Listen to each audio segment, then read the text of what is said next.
কার stage বানাইতেছে?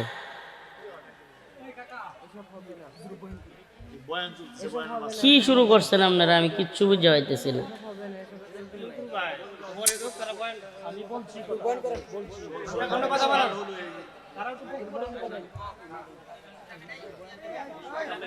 আল্লাহ রাব্বুল আলামিন আমাদের বুঝার তৌফিক দান করুক। হকলে এক নেতা আয়সিন, হুজুর আমরা একটু সময় কম তো মনে হচ্ছিল যে এলাকার বক্তা যে আছে না, ইত্যা বক্তা এই যে বড় নেতা যে ডাইরেক্টরে ফোন দিয়েছি গাছ জামাদানি সাহ হুজুর বয়ান করতেছে, আমি কি যাইতাম নাকি? কবে যে তোর ফড্ডা থাকতো না, তুই তাড়াতাড়ি নিতে সার জায়গাটা নেতা হুদায় নেতা উত্তয় না, মেজাজ গরম হয়ে গেছিল, পরে কিছু কইছি না, লোক বুঝাই দিয়ে দিছে। মানে আমরা বয়ান বন্ধ রাখে উনি বয়ান করবো, বক্তব্য দিব, ফাইজলামি এটা। তো প্রিয় ভাইয়েরা আমার, বন্ধুগণ আমার, কোরআনের মাহফিলে, দিনই মাহফিলে আমি নিজেকে যত উজাড় করে দিতে পারবো তত আমাকে আল্লাহ বড় বানাই দিবে। আর যত বাহাদুরি দেখাইতে আমু, হুজুরের মাইক সরাইতে আমু, কয়েকদিন পরে দেখবেন ওই যে এলাকার মধ্যে মনোরঞ্জন যে আমরা এলাকাতে উপজেলা চেয়ারম্যান আছেন, বুঝছেন, আওয়ামী লীগের একটা সময় তার যখন উপজেলা চেয়ারম্যানগিরি গেছে গা, তখন হি বাসার সামনে আয়া হের গাড়ি তো নাই, চেয়ারম্যানের তো একটা গাড়ি দেয়, হের নিজস্ব গাড়ি নাই, অন ডাক দিছি রিক্সাওয়ালার, রিক্সা এদিকে আছে, আমার সময় নাই যাওয়ার এমনি। এই জিনিসটি না এরা ভুললে যায়, এই জিনিসটি ভুললে যায়। কি লিগে ভুললে যায় জানেন? সামসার যে অভাব থাকে না, মানে আঞ্চলিকভাবে এমন কিছু সামসা হয়, নেতা একটা চায়, সামসা আর একটা চায়, মানে নিজেরা তো দেখানি লাগবো আমি এলাকার হ্যান করেন গা ত্যাং করেন গা, এটা দেখাইতে গিয়া সামসামি করে মাডও খারাপ করে, দেশ খারাপ করে, শেষে তারার যে প্রধান থাকে সেইলা বিদায় লাগতে হয়। আল্লাহর হচ্ছে সামসামিটা যদি বন্ধ করতেন তাইলে কিন্তু নিজেরাও ভালো থাকতেন, দেশটাও ভালো থাকতো, সবটা ভালো থাকতো। কথা বলেন ঠিক কিনা? প্রিয় ভাইরা আমার, বন্ধুগণ আমার, এই জন্য বলছি যে গ্রামগঞ্জে থাকলেও একটা বিষয়ে সচেতন থাকবেন, কি? জাতীয় এবং আন্তর্জাতিক সমস্ত রাজনৈতিক খোঁজখবর রাখবেন। রাজনৈতিক খোঁজখবর রাখা এটা সুন্নাহ। যেই জাতি জাতীয় আন্তর্জাতিক রাজনীতির খবর যত বেশি রাখে সেই জাতি তত বেশি স্বাধীন হয়।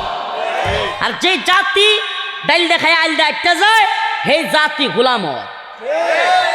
মনোরঞ্জন যে আমরা তো ডাইল দা ভাত খাই আইল দেখাইতে যাই, সরল সোজা মানুষ তো কিছু বুঝি, এই বুঝুন না দেখে দিন শেষে জিনিসপত্রের দাম বাড়ে, দিন শেষে সামসামি হরণ, থানাত গেলে মূল্য নাই, এই মূল্য নাই, সেই মূল্য নাই, বিপদ বললে দাম নাই। আর যদি বুঝ দেন নেতারা জবাবদিহিতা করতেন, ওই নেতা সরের মধ্যে আদাত লম্বা সড়ক হইব, সাইরাঙ্গুলো শেখা ধরে দিতেন, ফিডানি দেখতেন যে ঠিক দেখতেন। নেতা একবার আপনারা দেখলেই একবারে সুজা হয়ে চল লইলে, মানে আপনারা কিছুর খবর রাখতেন না। দেশ মনোরণ একটা বিপদ হওয়ার বাইন জমি জামা লইয়া বা মামলা লইয়া তখন ধরবেন নেতার বারাত নাইলে থানাত। এর আগে আপনারা কিছু চিন্তেন না, জানতেন না। মনোরণ এই জানা তো আমার কাম না, আমার কাম হইলো ক্ষেত চাষ করুন। ক্ষেত চাষ করতে করতে বাদে দেবেন ক্ষেতের ধান চাষ করছেন, যে টিয়া খরচ করে ধানের টিয়াও পাইন না। জীবন বর আমাদের গোলামি গোলামি গোলামি। এই গোলামি থাকতো না যদি আমরা সচেতন হইতাম, গোলামি থাকতো না যদি আমরা জবাবদিহিতা মধ্যে নিয়ে আসতে পারতাম। মন্ত্রী বয়ে বয়ে কইতেছে তেলের কোনো সমস্যা নাই, তেলের লাগি কোনো গাড়ি বন্ধ হয়েছে নাকি? হ্যার গাড়ি বন্ধ হয়েছে না? যে আমার গাড়ি গতকালকের আগের দিন অফ হয়েছিল, পরে আমি লাইভে এসেছি, গাড়ি বন্ধ, পেট্রোল পাম্পগুলোতে তেল নাই, বাজারগুলোতে তেল নাই, কিন্তু ওখানে বসে থেকে বিশ্বাস করতে চায় না। প্রিয় ভাইরা আমার, বন্ধুগণ, বাস্তবতাকে স্বীকার করতে হবে। বাস্তবতাকে স্বীকার করে কোনো ব্যক্তি যদি সফটলি একেবারে সত্য কথা জাতির সামনে বলে দেয়, জাতি তার পাশে থাকবে। সত্য বলে দিতে হবে যে আমাদের এই অবস্থা, যুদ্ধের কারণে আমাদের ক্রাইসিস আছে এবং যুদ্ধ পরিস্থিতির কারণে তেল সরবরাহ সমস্যা হচ্ছে, আপনারা একটু ক্রাইসিস মুভমেন্টে গাড়ি ঘোড়া কম চালান কিংবা একটু কৃচ্ছ সাধন করেন, আপনারা একটু কম সম করেন, জাতি ভালোভাবে নিবে। কিন্তু বলবেন ঢাকায় বসে বসে এসি রুম বয়ে বয়ে ফাঙ্কার বাতাস খাইবেন, আর এসির বাতাস খাইবেন, আর কইবেন তেল তো সব আছে, আর ইন্দা ফাম্প দেখুন তেল নাই, তখন মানুষ আপনাদেরকে বিশ্বাস করবে না। তখন মনে করবে মানুষ যে আপনারা টাকা খেয়ে কিংবা যে কোনোভাবে সিন্ডিকেট তৈরি করে জাতির তেল পাওয়ার যে অধিকার সেটা থেকে তাকে বঞ্চিত করছেন। তাইলে এর লাগি কই যুবক, হে বরুণা নেত্রকোনার যুবক, তৈরি হও। মুসলিম উম্মাহ যদি আবারও ডাক আসে, পৃথিবীর যে কোনো প্রান্তে যুদ্ধের জন্য যদি তৈরি হতে হয়, জিহাদের জন্য যদি তৈরি হতে হয়, হিন্দুত্ববাদী ভারতীয় শক্তি যদি আমার দেশ দখল করতে চায়, পৃথিবীর কোনো পরাশক্তি যদি আমার ভূখণ্ড দখল করতে চায়, আমরা বুকের তাজা প্রাণ দিয়ে হলেও, রক্ত দিয়ে হলেও, জিহাদ করে শাহাদাত বরণ করে হলেও আমরা আমাদের দেশকে রক্ষা করব ইনশাআল্লাহ।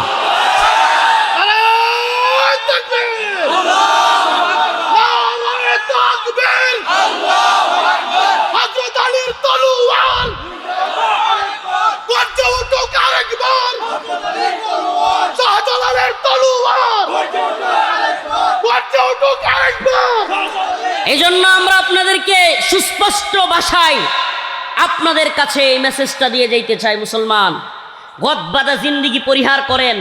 কোরআনের সূরাতুল জিলজাল তিলাওয়াত করেছি, কিয়ামত সম্পর্কে আলোচনা।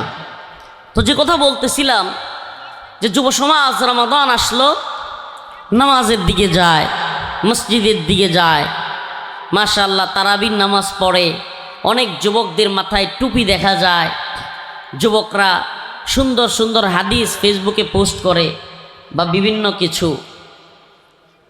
প্রিয় ভাইরা আমার, বন্ধুগণ আমার, মনটা বইরা যায়, খুব ভালো লাগে। কিন্তু আল্লাহর কি কুদরত, খালি রমজানের রোজাটি শেষ হয়, ঈদের চাঁদটা খালি উড়ে, সাথে সাথেই এলাকার মধ্যে ওটু লইয়া ডিজে পার্টি শুরু হয়ে যায়। আছে না নাই? এমন ডিজে পার্টি, নাউজুবিল্লাহ। আমরা খালি শুনি যে রমজানে শয়তান বান্দা তাহে, কিন্তু এটার আলামত পায় এই ঈদের দিন রাত করিয়া ওটুর মধ্যে লাফালাফি আর ফালাফালি দেখা, যে হাসায় শয়তান বুঝি সারা পাইছে। কথা কই না? শয়তান যে সারা পাইছে এটার আলামত বোঝা যাইল এই দৌড়াদৌড়ির মধ্যে। এক মাস আপনি রমাদানের রোজা রাখেন, নামাজ পড়েন, তারাবি পড়েন, কোরআন তিলাওয়াত করেন। আপনাকে আমি প্রশ্ন করি, প্রিয় যুবক ভাই, প্রিয় বাবা, এই এক মাস আপনি যেই রবের ইবাদত করতেন, যেই রবের হুকুম আপনি পালন করতেন, যেই রবকে খুশি করবার জন্য আপনি হালাল জিনিসটা পর্যন্ত খাইতেন না। সুবহানাল্লাহ। হালাল জিনিস, ভাত খাওয়া, মাছ খাওয়া, মাংস খাওয়া, এগুলা কি হালাল না হারাম? ভাত, মাছ, গোশত এগুলা হালাল হওয়ার পরেও রমাদান মাসে ফজরের পর থেকে মাগরিব পর্যন্ত আমরা খাই। সুবহানাল্লাহ। হালাল জিনিসটা পর্যন্ত আমরা রমাদান মাসে খাই না। কেন খাই না? আল্লাহর হুকুম পালন করি, সিয়াম পালন করি, রমাদানের রোজা আমরা রাখি। তো আমার প্রশ্ন, যেই রবকে খুশি করবার জন্য আপনি রমাদানে রোজা রাখেন, যেই রবকে খুশি করবার জন্য আপনি রমাদানে কোরআন তিলাওয়াত করেন, যেই রবকে খুশি করবার জন্য আপনি রমাদানে তারাবির নামাজ আদায় করেন, রমাদান যাওয়ার পর সেই রব কি বিদ্যমান থাকেন, কায়েম থাকেন, নাকি সেই রব, সেই আল্লাহ পরিবর্তন হয়ে যান? নাউজুবিল্লাহ। অবশ্যই থাকেন, অবশ্যই থাকেন। হুয়াল আউয়ালু ওয়াল আখিরু ওয়াল যাহিরু ওয়াল বাতিন। তিনি প্রথম, তিনি শেষ, তিনি প্রকাশ্যে শক্তিশালী, তিনি গোপনেও শক্তিশালী। কুলিল্লাহুম্মা মালিকাল মুলক তু'তিল মুলকা মান তাশা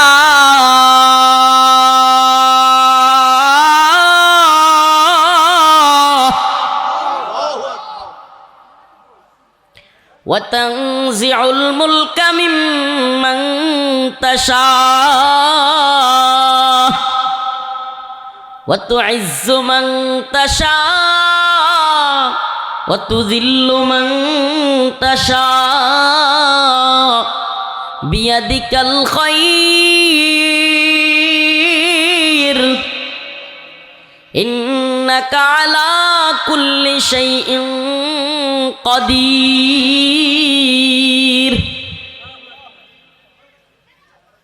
সমস্ত মুলুকের মালিক, সমস্ত পৃথিবীর মালিক, तमाम জাহানের একমাত্র অধিপতি কে? এই মানুষ জিন আসমান, চন্দ্র, সূর্য, তারকা, জমিন সব কিছুর একমাত্র অধিপতি কে? কুলিল্লাহুম্মা মালিকাল মুলক তুতিল মুলকা মান তাশা। তিনি যাকে চান তাকে কিছু সময়ের জন্য ক্ষমতা দেন। ওয়া তানজিউল মুলকা মিম্মান তাশা। আর যখন মন চায় তখন ক্ষমতা কাইরা নিয়া যান, পালায়া যাইতে বাধ্য হয়। ওয়া তুইজ্জু মান তাশা। তিনি ইজ্জত দেন ওই বেরি পড়াইন না আলেমকে, ওই শিকল পড়ায়া কারাগারে নেওয়া আলেমকে বেরি লাগায়া, রশি লাগায়া, হ্যান্ডকাপ লাগায়া লাঞ্ছিত করতে চাওয়া আলেমকে এমন ইজ্জত দেন যে লক্ষ লক্ষ যুবক তাকে ভালোবাসে, সম্মান করে, রাষ্ট্রীয় প্রোটোকল দেন। আর যারা ক্ষমতা আর দাম্ভিকতায় লিপ্ত হয়, আল্লাহর ক্ষমতায় বিশ্বাস করে না, নিজেদেরকে রবের আসনে বসায়, নিজেদেরকে নাউজুবিল্লাহ প্রভুর মতো মনে করে, আল্লাহ তাদেরকে টাইনা এমন লাঞ্ছিত করেন। ওয়াতুযিল্লু মান তাশা। আল্লাহ পাক পালায়া যাইতে বাধ্য করেন। এক সময় যারা আলেম উলামাদের জবান থেকে, মুখের সামনে থেকে মাইক কেড়ে নিতে চাইতো, আল্লাহ তাআলা তাদের জবান এমনভাবে বন্ধ করেন যে বক্তব্য দিতে চাইলে সেনা প্রধান বলে বক্তব্য পরে, আগে ভাগেন নাইলে জনগণ মাইরা ফেলবে। তাইলে তামাম পৃথিবীর সমস্ত ক্ষমতার মালিক আল্লাহ। আর আস্তে কোন তাবারাকাল্লাযী বিয়াদিহিল মুলক ওয়া হুয়া আলা কুল্লি শাইইন কাদির।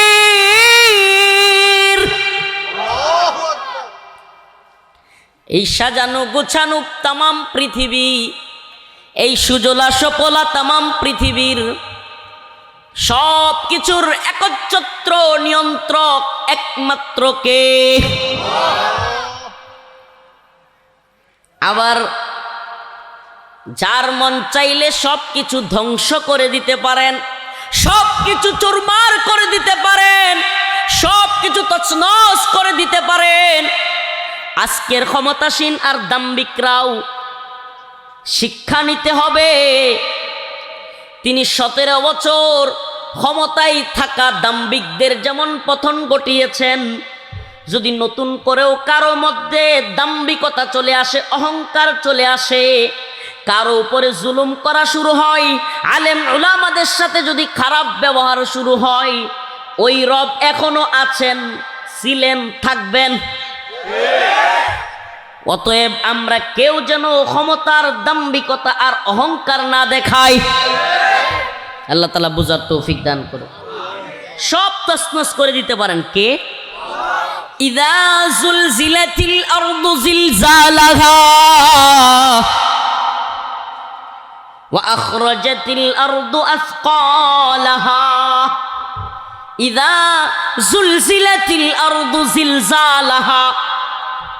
আল্লাহ পাক যখন ভয়ঙ্কর একটা কম্পন পৃথিবীতে দিবেন, ভয়ঙ্কর কম্পন, যখন ভয়ঙ্কর একটা কম্পন হবে, ইযা যুলজিলাতিল আরদ জিলজালাহা, জমিন এমন ভাবে কেঁপে উঠবে, এমন ভয়াবহ পরিস্থিতি হবে। ওয়া আখরাজাতিল আরদু আসকালাহা, জমিন তার ভিতরে যা কিছু আছে সব কিছু বের করে দিবে। সব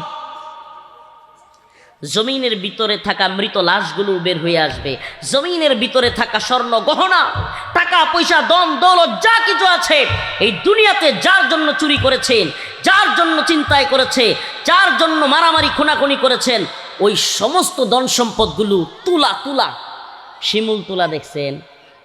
শিমুল গাছ আমাদের অঞ্চলে আছে না? এখন কম দেখা যায়, গ্রামগঞ্জে এখন শিমুল গাছ নাই কইলেই চলে, কম। কিন্তু ওই যে শিমুল গাছের ছোট ছোট কলা হইতো না, ওইটার ভিতরে কিন্তু তুলা থাকে। আর এগুলো যখন পাকে, এগুলো যখন জর্জরা হয়, তখন ওই তুলা ফাইটা কিন্তু মাঝে মাঝে উড়তে থাকে। উঠতে থাকে কি থাকে না? তো পৃথিবীকে আল্লাহ যেদিন চাইবেন, ওই দিন পৃথিবীর সমস্ত কিছু, এই যে টাকার জন্য ভাই ভাই মারামারি, যেই সম্পদের জন্য বাবা ছেলে মারামারি, ভাই ভাই মারামারি, যেই টাকার জন্য, যেই সম্পদের জন্য, যেই অর্থবিত্তের জন্য খুনাখুনি, রাহাজানি, চিন্তায়, ডাকাতি, চুরি, সব কিছু, ওই ধন সম্পদ, ওই টাকা পয়সা, ওই সোনা গহনা, ওই দামি জিনিসগুলো তুলা যেমনিভাবে উড়তে থাকে, পৃথিবীর সব কিছু তেমনিভাবে উড়তে থাকবে। হুজুর এটা কবে হইব? প্রশ্ন হয় না হুজুর এটা কবে হইব? শুনেন, হাদিসের আলোকে আপনাদেরকে বলে যাই, হাদিসের আলোকে বলে যাই, রাসূলুল্লাহ সাল্লাল্লাহু আলাইহি ওয়াসাল্লাম যখন ছিলেন এই দুনিয়ায়, তখনই তিনি বলে গিয়েছিলেন যে কিয়ামত খুব সন্নিকটে। এবং রাসূলুল্লাহ সাল্লাল্লাহু আলাইহি সাল্লাম কিয়ামতের কিছু আলামত হাদিসের মাধ্যমে পৃথিবীবাসীর সামনে, মুসলমানদের সামনে রেখে গিয়েছিলেন। প্রথমে উদ্দেশ্য বলে নেই, আল্লাহ রসুল সাল্লাল্লাহু আলাইহি ওয়াসাল্লাম কিয়ামতের কিছু আলামত সাহাবাই কেরামের মধ্যে এই জন্য বর্ণনা করেছিলেন, যাতে সাহাবাই কেরাম উম্মতে মুসলিমার মধ্যে প্রচার করতে পারেন এবং উম্মতে মুসলিমা সেগুলো যাই না, তার পরবর্তী সকলের সামনে সেটা উপস্থাপন করতে পারে। মনে করেন আমি একজনরে কইলাম, উনি আরেকজনরে কইল, আরেকজনরে কইল, এভাবে তো সবাই জানবে। আল্লাহ রসুল এই জন্য তিনি সবার মধ্যে বলার জন্য কিয়ামতের আলামতগুলো উনি বলে গিয়েছেন। আমরা তসবিহ পড়ি না? মুরব্বীরা তো মাশাআল্লাহ পড়ে তসবিহ, সুবহানাল্লাহ, আলহামদুলিল্লাহ জপলে 100 দানার একটা তসবিহ পকেটে নাই। তসবিহ এখন তো ডিজিটালও বাইর হইছে, রিমোট দিলে 1-2 বাসে।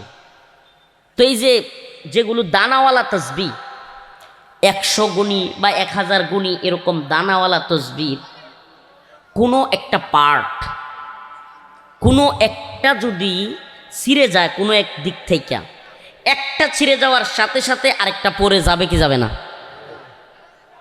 একটার পর একটা পড়তে থাকবে, পড়তে পড়তে, একটার পর একটা পড়তে পড়তে আস্তে আস্তে সবগুলো ওই যে ছোট ছোট যে কণা, মার্বেলের মতো ছোট ছোট যে অংশগুলো, ছোট ছোট যে পাথরগুলো, এগুলো সবগুলো পড়ে শেষ হয়ে যাবে। আল্লাহ রাসূল সাল্লাল্লাহু আলাইহি ওয়াসাল্লাম হাদিসের মধ্যে বলেছেন, কিয়ামতের আলামতগুলো এমন যে একটা ঘটবে মানে আরেকটা দাপাদাপ দাপাদাপ। কিয়ামতের আলামত 2 ধরনের। আজকের আলোচনার কারণটা আমি আপনাদেরকে বলে নেই। বর্তমান পৃথিবীর বাস্তবতা, বর্তমান দেশের বাস্তবতা, তেল নিয়া তেলেসমাতি, আরও যা কিছু দেখতেছেন, আমার আজকের আলোচনা ওগুলো বুঝাই দিব ইনশাআল্লাহ। বাকি আল্লাহ ভালো জানেন কতটুকু বলতে পারবো। আপনি যদি কোরআন সুন্নাহ অনুযায়ী কিয়ামতের আলোচনা বুঝতে না চান বা বুঝতে না পারেন, আপনি বর্তমান পৃথিবীর বাস্তবতাও বুঝতে পারবেন না। আমার এক ভাই ছিল, এখনো আছে, তো এখন ওই ধারাই নাই আর কি, পরিবর্তন হয়েছে। আওয়ামী রাজনীতি পছন্দ করতো। তো ভাইয়ের সাথে আমার মাঝে মাঝেই বিরাট বিতর্ক হইতো, রাগারাগি হইতো, তর্ক হইতো, মানে বিভিন্ন বিষয়ে, বিভিন্ন আকাম কোকামের বিষয় নিয়ে ভাইয়ে ভাইয়ে তর্ক করতাম। আমারই বড় ভাই। তখন তর্ক যখন একটু লেভেল হাই হয়ে যেত, একটু তর্ক বেশি দূরাত যাইতো গা, আম্মা যখন দেখেল, তো আম্মা কোনো আনতে আয়া রান্না করতে বা কোনো জায়গাতে আয়া ঠাস করে কইতো, আবু এটি বাদ দিত হচ্ছে। আমি সবার ছোটো, তো 5 ভাইয়ের মধ্যে সবার ছোটো, আমার আবু কইতো, আবু এটি বাদ দিত হচ্ছে, এটিতে আমরা কি করো বাতাইব, বাধ্য হইতো, গপ্প বাধ্য। মানে আমরা 2 ভাই ফাইটিং মুভমেন্টে গেছি গা, তো আম্মার এটা পছন্দ হইতো না। তো দূর এটি কে আর কি বিষয় লইয়া তোমরা দুজনে কি তর্ক করো। আম্মা এটি বন্ধ করে দেয়া, হয়তো আয়োদুল্লাহ খাও, আর এটি ইত্যাদি আমরা খাওয়া নাইতো না, বাদ দেও এটি। তো ঘরে যাইতাম গা। পরের দিন মনে ওরা আম্মা আইসে, আবু বাজারতে তোমার বাইরে দেখা আনাইছিলাম। আমরা তো নেত্রনার মানসিকতা তো বুঝবাইনি, কথা কই না রে, গ্রাম্য ভাষাই কইলাই। হ্যাঁ কয়, আবু বাজার তো ফান আনাইছিলাম, অন ফান্ডি শুরু শুরু যে, আর ফানের দামও বলি বেশি। আমি কিছু ওই যে গতকাল কথা কইতে দিছিলাম না যে, এলে ফানের দাম বাড়ছে। কইটা কিটা কইলা? আমি বলছি শোনো, তুমি আমরা যে বিষয় নিয়ে কথা কইতেছিলাম এটা দিলা না, কিন্তু এটাই হলো বাস্তবতা। রাজনীতি যখন চেঞ্জ হয়ে যায়, পৃথিবীতে যখন অস্থিরতা তৈরি হয়ে যায়, তখন সর্বপ্রথমেই যেই জিনিসটার দাম বাড়ে এটা হলো তেল। কি এর দাম বাড়ে? মানে আম্মার লগে একটু রাজনীতির গপ্প আছে, অন শুনবো, কারণ ফানের দাম বেড়েছে যে অন শুনবো। তেলের দাম যখন বেড়ে যায় না আম্মা, তখন এই যে তোমরার যে ট্রাক দেহ, ট্রাক বিশাল বড় বড় ট্রাক, এই ট্রাকের ভাড়াও বেড়ে যায়। ট্রাকের ভাড়া বেড়ে যায়। এই ট্রাকের ভাড়া যখন বেড়ে যায়, এই ট্রাক দিয়া যে ফান আনে না, ফান, এই ট্রাক দিয়া ফান আনলে এই ফানের ভাড়াও, ফানের দামও বেড়ে যায়। আর ফানের দাম যখন বেড়ে যায়, তখন এই ফানও ছোটো ছোটো হয়। বাচ্চারা নাম দিদি আরে নিয়ে আসেন। আরে আপনার মধ্যে মাত ভরের অভাব নাই, একজন একটা করুন আপনারা। একজন এই বানুন টেনে, একজন এই বানে, বাচ্চাও মনে হয় পেরেশানিতে আছে। এই বাচ্চাটা, আর নাম কি তোমার? এই বাচ্চাটা কান্না করতেছে। তার আব্বা যদি থাকেন বা তার পরিবারের কেউ, নাম বলতে পারতেছে না, বাচ্চাটা এখানে কান্না করতেছে। আপনার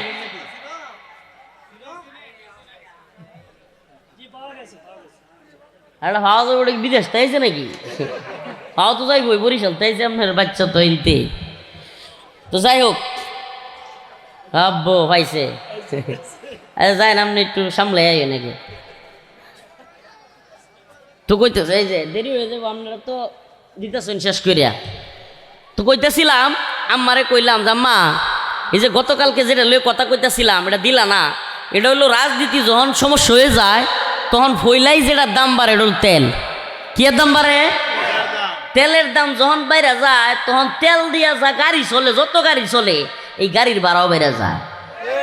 আর গাড়ির ভাড়া যখন বেড়ে যায়, এই ট্রাকগুলো দিয়াই দেশের বিভিন্ন প্রান্ত থেকে পান কি আমরা এলাকাতে হয়, রাজশাহীতে হয়, বিভিন্ন জায়গায় হয়, ওই এলাকাগুলো থেকে বাংলাদেশের সব জায়গায় পান যায়। কি দিয়া যায়?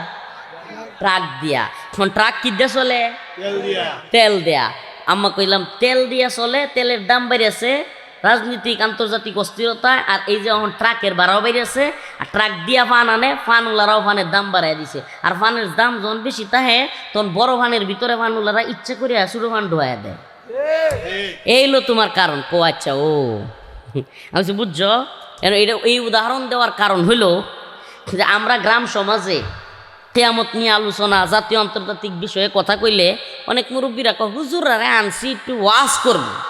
হুজুর ওয়াজ তো এটি কিতা কইছে। গ্রামের কিছু মানুষ মনে রে ওয়াজ মানে হইলো নামাজের গপ্প, ওয়াজ মানে হইলো রোজার কথা কোন লাগবো, ওয়াজ মানে হইলো কবরের কথা কোন লাগবো। আরে শুনুন, কব্বরের ওয়াজ আর নামাজের ওয়াজ তো আপনারা করবামি। কব্বরের ডর তো হইলেই দেয়াইছি, কিয়ামতের ডর, কথা বুঝুন। কিন্তু এই যে মাঝখানে যা হইতাছে, এটা যদি আমরা না কই না, তাহলে মাধ্যমে মাধ্যমে আমরা মাইক ক্যারে লই যাবো। কথা বুঝছেন না? হকলে এক নেতা আয়সিন, হুজুর আমরা একটু সময় কম, তো মনে হচ্ছিল যে এলাকার বক্তা যে আছে না, ইত্যা বক্তা, এই যে বড় নেতা যে ডাইরেক্টরে ফোন দিয়েছি, গাছ জমা জানি হুজুর বয়ান করতেছে, আমি কি যাইতাম নাকি? কবে যে তোর ফড্ডা থাকতো না, তুই তাড়াতাড়ি নিতে সার জায়গাটা। নেতা আমি হুদায় নেতা আমি উত্তয় না, মেজাজ গরম হয়ে গেছিল, পরে কিছু কইছি না, লোক বুঝাই দিয়ে দিছে। মানে আমরা বয়ান বন্ধ রেখে উনি বয়ান করবো, বক্তব্য দিব, ফাইজলাম এটা। তো প্রিয় ভাইয়েরা আমার, বন্ধুগণ আমার, কোরআনের মাহফিলে, দিনই মাহফিলে আমি নিজেকে যত উজাড় করে দিতে পারবো, তত আমাকে আল্লাহ বড় বানাই দিবে। আর যত বাহাদুরি দেখাইতে আমু, হুজুরের মাইক সরাইতে আমু, কয়েকদিন পরে দেখবেন ওই যে এলাকার মধ্যে মনোরঞ্জন, আমরা এলাকাতে উপজেলা চেয়ারম্যান আছেন, বুঝছেন, আওয়ামী লীগের। একটা সময় তার যখন উপজেলা চেয়ারম্যানগিরি গেছে গা, তখন হি বাসার সামনে আয়া, হের গাড়ি তো নাই, চেয়ারম্যানের তো একটা গাড়ি দেয়, হের নিজস্ব গাড়ি নাই। অন ডাক দিছি রিক্সাওয়ালার, এই রিক্সা এদিকে আছে, আমার সময় নাই, সময় নাই, যাওয়ান এমনি। এই জিনিসটি না এরা ভুললে যায়, এই জিনিসটি ভুললে যায়। কি লিগে ভুললে যায় জানেন? সামসার যে অভাব থাকে না, মানে আঞ্চলিকভাবে এমন কিছু সামসা হয়, নেতা একটা চায়, সামসা আর একটা চায়। মানে নিজেরা তো দেখানি লাগবো আমি এলাকার হ্যান করেন গা, ঠ্যাং করেন গা। এটা দেখাইতে গিয়া সামসামি করে মাঠও খারাপ করে, দেশ খারাপ করে, শেষে তারার যে প্রধান থাকে সেইলা বিদায় লাগতে হয়। আল্লাহর রাস্তায় সামসামিটা যদি বন্ধ করতেন, তাইলে কিন্তু নিজেরাও ভালো থাকতেন, দেশটাও ভালো থাকতো, সবটা ভালো থাকতো। কথা বলেন ঠিক কিনা? প্রিয় ভাইরা আমার, বন্ধুগণ আমার, এই জন্য বলছি যে গ্রামগঞ্জে থাকলেও একটা বিষয়ে সচেতন থাকবেন, কি? জাতীয় এবং আন্তর্জাতিক সমস্ত রাজনৈতিক খোঁজখবর রাখবেন। রাজনৈতিক খোঁজখবর রাখা এটা সুন্নাহ। যে জাতীয় আন্তর্জাতিক রাজনীতির খবর যত বেশি রাখে সেই জাতি তত বেশি স্বাধীন হয়। আর যে জাতি ডাইল দেখায় আইল দেখাইতে যায় সেই জাতি গোলাম হয়। মনোরঞ্জন না যে হুজুর আমরা তো ডাইল দেওয়া ভাত খাই আইল দেখাইতে যাই, সরল সোজা মানুষ তো কিছু বুঝি, এই বুঝুন না দেখে দিন শেষে জিনিসপত্রের দাম বাড়ে, দিন শেষে সামসামি হরেন, থানাত গেলে মূল্য নাই, এই মূল্য নাই, সেই মূল্য নাই, বিপদ বললে দাম নাই। আর যদি বুঝতেন নেতারা জবাবদিহিতা করতেন, ওই নেতা সরের মধ্যে আদাত লম্বা সড়ক হইব, সাইরাঙ্গুলো শেখা ধরে দিতেন, ফিডানি দেখতেন যে ঠিক দেখতেন। নেতা একবার আপনারা দেখলেই একবারে সুজা হয়ে চল লইলে, মানে আপনারা কিছুর খবর রাখতেন না। দেশ মনোরণ একটা বিপদ হওয়ার বাইন জমি জামা লইয়া বা মামলা লইয়া তখন ধরবেন নেতার বারাত নাইলে থানাত। এর আগে আপনারা কিছু চিন্তেন না, জানতেন না। মনোরণ এই জানা তো আমার কাম না, আমার কাম হইলো ক্ষেত চাষ করুন। ক্ষেত চাষ করতে করতে বাদে দেবেন ক্ষেতের ধান চাষ করছেন, যে টিয়া খরচ করে ধানের টিয়া হবেন না। জীবন বর আমাদের গোলামি গোলামি গোলামি। এই গোলামি থাকতো না যদি আমরা সচেতন হইতাম, গোলামি থাকতো না যদি আমরা জবাবদিহিতা মধ্যে নিয়ে আসতে পারতাম। মন্ত্রী বয়ে বয়ে কইতেছে তেলের কোনো সমস্যা নাই, তেলের লেগে কোনো গাড়ি বন্ধ হয়েছে নাকি? হ্যার গাড়ি বন্ধ হয়েছে না? আমার গাড়ি গতকালকের আগের দিন অফ হয়েছিল, পরে আমি লাইভে এসেছি, গাড়ি বন্ধ, পেট্রোল পাম্পগুলোতে তেল নাই, বাজারগুলোতে তেল নাই, কিন্তু ওখানে বসে থেকে বিশ্বাস করতে চায় না। প্রিয় ভাইরা আমার, বন্ধুগণ, বাস্তবতাকে স্বীকার করতে হবে। বাস্তবতাকে স্বীকার করে কোনো ব্যক্তি যদি সফটলি একেবারে সত্য কথা জাতির সামনে বলে দেয়, জাতি তার পাশে থাকবে। সত্য বলে দিতে হবে যে আমাদের এই অবস্থা, যুদ্ধের কারণে আমাদের ক্রাইসিস আছে এবং যুদ্ধ পরিস্থিতির কারণে তেল সরবরাহ সমস্যা হচ্ছে, আপনারা একটু ক্রাইসিস মুভমেন্টে গাড়ি ঘোড়া কম চালান কিংবা একটু কৃচ্ছ সাধন করেন, আপনারা একটু কম সম করেন, জাতি ভালোভাবে নিবে। কিন্তু বলবেন ঢাকায় বসে বসে এসির রুম বয়ে বয়ে ফাঙ্কার বাতাস খাইবেন, আর এসির বাতাস খাইবেন আর কইবেন তেল তো সব আছে, আর ইন্দা ফাম্প দেখুন তেল নাই, তখন মানুষ আপনাদেরকে বিশ্বাস করবে না। তখন মনে করবে মানুষ যে আপনারা টাকা খেয়ে কিংবা যে কোনোভাবে সিন্ডিকেট তৈরি করে জাতির তেল পাওয়ার যে অধিকার সেটা থেকে তাকে বঞ্চিত করছেন।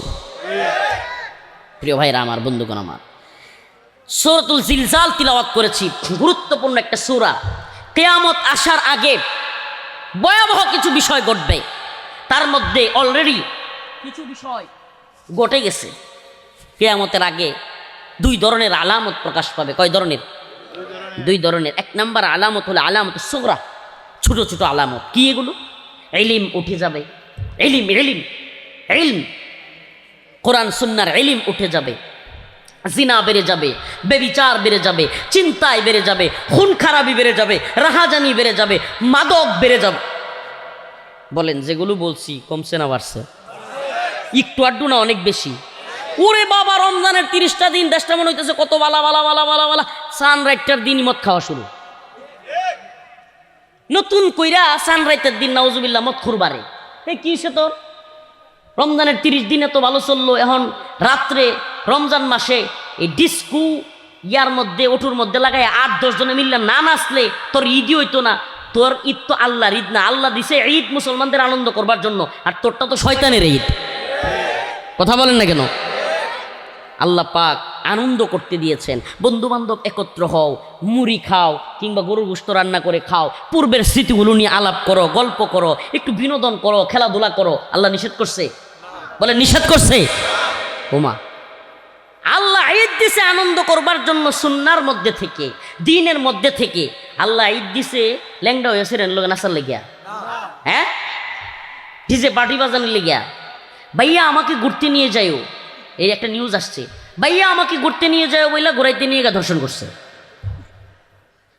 নাউজুবিল্লাহ। চাচা তো ভাই, মামা তো ভাই, খালা তো ভাই, অমুক ভাই তমুক ভাই, যার তার সাথে বেড়াইতে চলে যায়।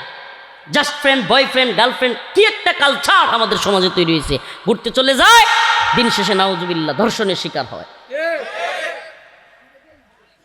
ধর্ষিতা সেই নারী আমার বোন, অবশ্যই আমি তাকে সম্মান করি, কিন্তু প্রিয় বোন, ওই ধর্ষককে আপনি সুযোগ করে দিয়েন না। আবার দর্শকেরও সাজা যেইভাবে দেওয়ার কথা এবং শক্তভাবে শাসন যেটা করার কথা এটা নাই। এখন তো যদি জোরপূর্বক হয় তাইলে দর্শন, আর যদি নিজে নিজে ইচ্ছাকৃত হয় তাইলে সেটা আবার কিছুই না, নাউজুবিল্লাহ। চিন্তা করছেন? এই যখন সফট আইনগুলো হয়ে যায় তখন আপনি বুঝতেও পারবেন না কোনটা ইচ্ছাকৃত আর কোনটা অনিচ্ছাকৃত। কিছুদিন যাবত অনলাইনে একটা বিষয় ঘুরপাক খাচ্ছে, এই মেয়েগুলোর নাম নিতে, এই ছেলেগুলোর নাম নিতেও আমার মুখে বাঁধে, নাম নিব না, কিন্তু আমাদের নেত্রকোনার তো বিশ্রী লাগে। একটা মা এবং মেয়ে এত নির্লজ্জ, এরা এত বেহায়া এরা। মা, আমি শুই না, আমি কিয়ামতের আলামত, এগুলো আলামত। আজকে একটা ভিডিওতে দেখলাম বাবার কবরে ছেলে লাঠি দিয়া ভাঙতেছে কবর, কেন? তারা জমি কম দিয়ে গেছে, কবর ভেঙে ফেলতেছে। আর নেত্রকোনায় এক মা, নাউজুবিল্লাহ, এরা মা বলতো। আমার প্রথম দিকে মনে হয়েছিল নিউজগুলো দেখে যে এমন হয় মা না, এমন হয় যে নাউজুবিল্লাহ মেয়ের, এমন হয় পালিত মেয়ে বা কোনো অগড়নের মেয়ে ওই তারা, প্রথমে মনে করছিলাম। পরে শুনি যে না, মা এই টিকটক করার আশায়, ফেসবুকে ভিডিও বানানোর আশায়, মেয়ের পরিচিতির আশায় সুন্দরী মেয়েরে আরেক ছেলের রুমে মা দিয়া ভাড়া দেয়। নাউজুবিল্লাহ, কিয়ামতের আলামত। এর চাইতে ন্যাক্কারজনক পৃথিবীতে আর কিছু হইতে পারে না। আপনি কল্পনা করতে পারেন, মা তার মেয়েকে আরেক ছেলেরে দিয়া রুমে ঢুকায়া সে পাহারা দিচ্ছে। কিয়ামতের আলামতের সে বড় আর কিছু হইতে পারে? আল্লাহ তাআলা এদেরকে হেদায়েত দান করুক। এই নির্লজ্জ বেহায়ারা ফেক ফেক করে হাসে আর এগুলো বলতেছে মিডিয়ার সামনে। প্রিয় ভাইয়েরা আমার, বন্ধুগণ আমার, আমি দায়টা এক পক্ষকে দিচ্ছি না, অনেকে মনে করবেন এক পক্ষ, কিন্তু এই মা কতটা নিচে নামছে এই জন্য কথাটা বললাম। ওই ছেলেটা অবশ্যই দায়ী। আজকে নিউজ দেখলাম একটা বাবার কবরে তার ছেলে জমি কম পাইছে, এই জন্য নাউজুবিল্লাহ কবর ভেঙে ফেলতেছে। কত বড় জঘন্য! প্রিয় ভাইরা আমার, বন্ধুগণ আমার, এগুলো কিয়ামতের আলামত, এগুলো কিয়ামতের আলামত। কিয়ামতের আগে আল্লাহ রাসূল সাল্লাল্লাহু আলাইহি ওয়াসাল্লাম বলেছেন, কিয়ামতের আগ মুহূর্তে পৃথিবীব্যাপী এক মহাযুদ্ধ হবে, মালহামাতুল কুবরা। মালহামাতুল কুবরা, বড় এক যুদ্ধ হবে মুসলিমদের সাথে পশ্চিমাদের যুদ্ধ। কাদের? পশ্চিম, বর্তমান ইউরোপ আমেরিকা, এরা হলো পশ্চিম। এই পশ্চিমাদের সাথে মুসলিমদের এক রক্তকয়ী যুদ্ধ হবে, ভয়াবহ যুদ্ধ, যেই যুদ্ধের নাম হলো মালহামাতুল কুবরা।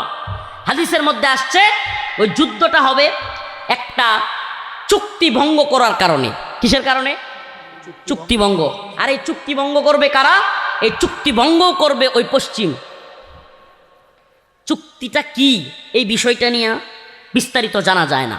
চুক্তিটা অর্থনৈতিক হইতে পারে, চুক্তিটা সামরিক হইতে পারে, চুক্তিটা ব্যবসায়িক হইতে পারে, চুক্তিটা পেট্রোলের হইতে পারে, বুঝেন নাই? পশ্চিমাদের সাথে, আমেরিকার প্রেসিডেন্টের সাথে সৌদি আরবের তৎকালীন যেই আমির ছিল, বাদশা ছিল, এক সময় দ্বিতীয় বিশ্বযুদ্ধের পরে দুইজনের মধ্যে একটা চুক্তি হয়েছিল। এই চুক্তির মধ্যে কথা ছিল এমন যে আমরা তোমাদেরকে নিরাপত্তা দিব। কি দিব? আমেরিকা বলছে, পশ্চিমারা বলছে আমরা তোমাদেরকে নিরাপত্তা দিব, তোমাদের শাসন যাতে টিকে থাকে, তোমাদের দেশের মানুষ নিরাপদে থাকে, আর তোমরা ডলার ছাড়া, ডলার, আমেরিকান ডলার ছাড়া তোমরা পেট্রোল দিবা না। এটা একটা চুক্তি। তো এই চুক্তির আলোকেই পৃথিবীব্যাপী ডলারের দাম বেড়ে গেছে, ডলারের মান বেড়ে গেছে। কারণ পৃথিবীতে তেল ছাড়া কিছুই চলে না, তেল ছাড়া সেচ চলে না, তেল ছাড়া ফ্যাক্টরি চলে না, কলকারখানা চলে না, কিছুই চলে না। সব কিছু আমরা যা কিছু দেখি, সব কিছু বেশিরভাগ বানাইতে তেলের ব্যবহার আছেই। তো এই জন্য পেট্রোল এখন ডলার ছাড়া দেয় না, এরা মহা খুশি। এদিকে সৌদি আরব সহ মধ্যপ্রাচ্যের বাহরাইন, কুয়েত, কাতার, ইয়েমেন, আরও যায় অঞ্চল আছে এগুলোতে, ইরাক, জর্ডান, সব এলাকায়, দুবাই, ওমান, সব এলাকায় মার্কিনীরা, পশ্চিমারা গাঁটি গাড়ছে। গাইরা তাদের তেলের নিরাপত্তা, দেশের নিরাপত্তার নাম দিছে। এখন ওই শয়তানের দল এই সমস্ত ঘাঁটিগুলো থেকে ইরানের উপর হামলা করছে। কি করছে? এখন ইরান কয়, যেহেতু আমার উপরে হামলা হয়েছে, আমেরিকার ঘাঁটি যে দেশে আছে আমি সবগুলোর উপরে হামলা করব। লাগছে নি যুদ্ধ? ইনশাআল্লাহ, বিইذনিল্লাহ। আমরা দেখছি এই পশ্চিমা সাম্রাজ্যবাদী আমেরিকার যে শক্তি, যারা কিনা নিজেদেরকে অজেয় মনে করত, এরা আফগানে আইসা মুসলমানদের হাতে ভয়ঙ্কর লাঞ্ছনার শিকার হয়েছে। 2000 সন থেকে 2001 থেকে সেই উসামা বিন লাদেন রহিমাহুল্লাহর টুইন টাওয়ারে অ্যাটাকের পর থেকে 2021 সাল পর্যন্ত টানা 20 বছর আফগান রণাঙ্গনে মুসলিম মর্দে মুজাহিদদের সাথে যুদ্ধ করে টিকতে না পেরে সাইরাদেমা কান্দেবাসী বইলা নাকে খড় দিয়া পালায়া গেছে। আফগানরা, তালেবানরা বিজয়ী হয়েছে। মার্কিন সাম্রাজ্যবাদের কবর আফগানের মাটিতে রচিত হয়েছে। তারপরে আমেরিকা শোচনীয় পরাজয় বরণ করে এই মধ্যপ্রাচ্যে পেট্রো ডলারের চুক্তি কইরা আবারও উত্থান তাদের হলো। পেট্রোল ডলার ছাড়া দেয় না, তাদের এক বিশাল উত্থান হইল, তাদের ডলারের মান বাড়ল, তারা পৃথিবীব্যাপী সৈন্য সংখ্যা বাড়াইল। আমার তো মনে হচ্ছে ইনশাআল্লাহ ইরানের সাথে লাগিয়া এই মধ্যপ্রাচ্যের যেই শেল্টার দেওয়ার নামে পেট্রো ডলার চুক্তি, ইনশাআল্লাহ ইরান যদি আর কিছুদিন টিকে যায়, অবস্থা যেটা মনে হচ্ছে যুদ্ধ পরিস্থিতি এই অবস্থায় গেলে পুরা উপমহাদেশ থেকে, পুরা এশিয়া মহাদেশ থেকে, এই অঞ্চল থেকে আমেরিকান সাম্রাজ্যবাদের কবর রচিত হবে। এবং আপনাদেরকে এটা বলি, আমাদের বাংলাদেশে যে সরকারগুলো দেখেন না, এই সরকারগুলো এই পশ্চিমাদের কথাই উড়ে আর বসে। এটা এখন গ্রামগঞ্জের মানুষ বুঝে ফেলছে। এই সরকারগুলো কোনটা আসবে, কোনটা যাবে, কোনটা থাকবে, এগুলো আমরা আসলে নির্ধারণ করি না। আপনারা খালি সিল মারেন না, মনে করেন তো আমরাই তো বয়ে দিছি, কিছু করেন নাই। আমরা বসাইতেও পারি না, আমরা নামাইতেও পারি না। নাউজুবিল্লাহ, বসায়ও ওরা, নামায়ও ওরা, বুঝছেন। যদি আমেরিকার সাম্রাজ্যবাদের পতন এই যুদ্ধে হয়, শুধুমাত্র উপমহাদেশের অবস্থা না, পুরা পৃথিবীর অবস্থা, এমনকি ভৌগোলিকভাবে, ভূরাজনৈতিকভাবে বাংলাদেশের রাজনৈতিক প্রেক্ষাপটও চেঞ্জ হয়ে যাবে। আপনি কবেন হুজুর বড় না বইয়ে থেকে অত কিছু শুনলো, যে আম্মার মতো আর অত কিছু শুন না, আমি কি করবাম। আপনারা এলাকার যে নেতা আছে না, এটার পদও এটার লোকের সংশ্লিষ্ট। এইনের চেয়ারম্যান, উপজেলা চেয়ারম্যান, জেলা প্রশাসক, প্রশাসক, এমপি, মন্ত্রী, এইটিও হেডির লোকে সম্পৃক্ত। কেমনে কেমনে যারা হেডিরে প্রভু মাইন্যা গোলামি কইরা ক্ষমতায় টিকতে চাইতো, যেই দলেরই হোক, গোলামির জিনজিরে আমেরিকার লগে আবদ্ধ ছিল, এই দল আর ওই দয় না, দেখবেন লাথি খাওয়া শুরু হবে। কারণ তখন আল্লাহ পাক রব্বুল আলামিন এই সাম্রাজ্যবাদীদের পতনের মাধ্যমে মুসলিমদের উত্থান ঘটাবেন, মুসলিম শক্তির উত্থান হবে ইনশাআল্লাহ। এটা অচিরেই দেখা যাচ্ছে।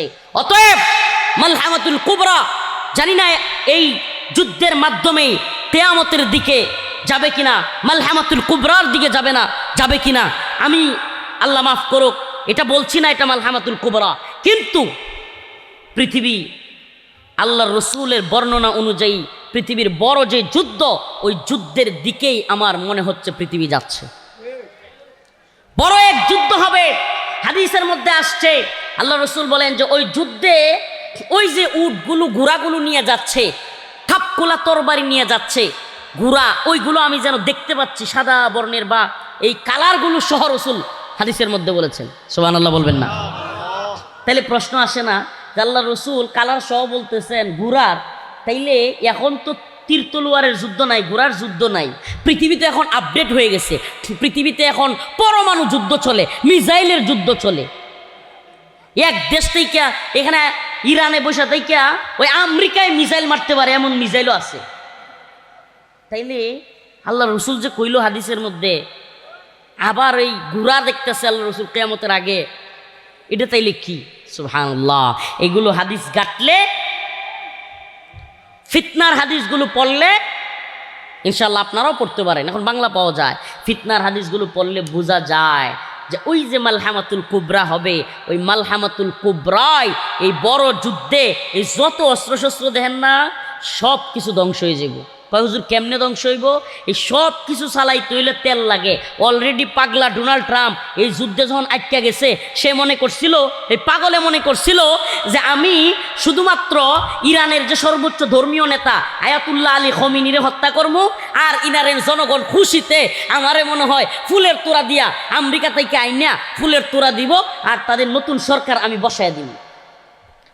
যেই এই যুদ্ধে ফাইসা গেছে, এখন ইরানিরা এই যুদ্ধে জড়ায় গেছে, তখন সে বলতেছে এখন যদি হরমুজ প্রণালী কি একটা ছোট্ট একটা করিডোরের মতো বা ছোট্ট একটা নদীর একটা জায়গা, যেই জায়গাটা দিয়ে পৃথিবী থেকে মধ্যপ্রাচ্যের তেল আমদানি রপ্তানি হয়, এটা যদি সে বন্ধ করে দেয়, ইরান বন্ধ করে দেয়, তাইলে ডোনাল্ড ট্রাম্প বলতেছে আমি ইরানের তেলের ট্যাঙ্কগুলোতে, তেলের যে সুদানাগার কিংবা তেলের যে কোম্পানি, এগুলোতে বোম মারবো, এগুলোতে মিসাইল মারবো। ও মুসলমান, এটা জানা কেন জরুরি বলি?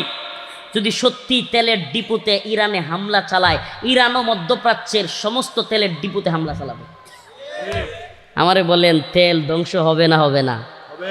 তেল যদি না থাকে ট্যাঙ্ক চলবে, বিমান চলবে, কামান চলবে, গোলা বারুদ চলবে, মিসাইল চলবে, পরমাণু চলবে, সব তো শেষ, সব অকেজু হইয়া ধ্বংস হবে কি হবে না? আস্তে আস্তে আবার তীর তলোয়ার আর ডালের যুগে আমরা প্রবেশ করব কি করব না? তাইলে রাসূল সাল্লাল্লাহু আলাইহি সাল্লামের হাদিসের আলামত অলরেডি আমরা ফাইলাইতেছি কিনা? সুবহানাল্লাহ বলবেন না? তাইলে এর লাগি কই যুবক, হে বরুণা নেত্রকোনার যুবক, তৈরি হও। মুসলিম উম্মাহ যদি আবারও ডাক আসে, পৃথিবীর যে কোনো প্রান্তে যুদ্ধের জন্য যদি তৈরি হতে হয়, জিহাদের জন্য যদি তৈরি হতে হয়, হিন্দুত্ববাদী ভারতীয় শক্তি যদি আমার দেশ দখল করতে চায়, পৃথিবীর কোনো পরাশক্তিও যদি আমার ভূখণ্ড দখল করতে চায়, আমরা বুকের তাজা প্রাণ দিয়ে হলেও, রক্ত দিয়ে হলেও, জিহাদ করে শাহাদাত বরণ করে হলেও আমরা আমাদের দেশকে রক্ষা করব ইনশাআল্লাহ।